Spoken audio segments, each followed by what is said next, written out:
প্রতিদিনের মতো এক সকালে সূর্য ওঠার আগেই তারা ঘুম থেকে উঠল। আজ তাদের লক্ষ্য বনের অপর পাশে থাকা পাহাড়ি মাঠে গিয়ে ফল সংগ্রহ করা। রোরো, আজ আমরা ধীরে ধীরে চলি।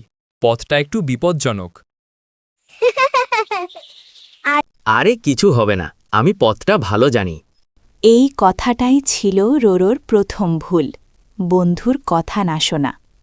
দুজন হাঁটতে হাঁটতে গভীর বনে ঢুকে পড়ল। পরিষ্কার পথটাই নিরাপদ।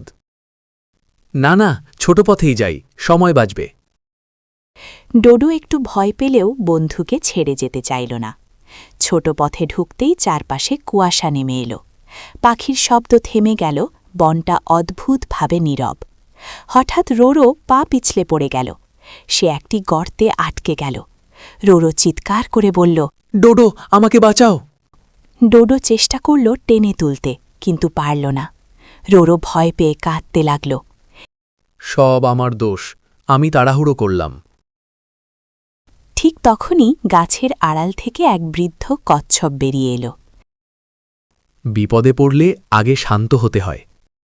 ডোডো আর কচ্ছপ মিলে ধীরে ধীরে রোরোকে গর্ত থেকে তুলল।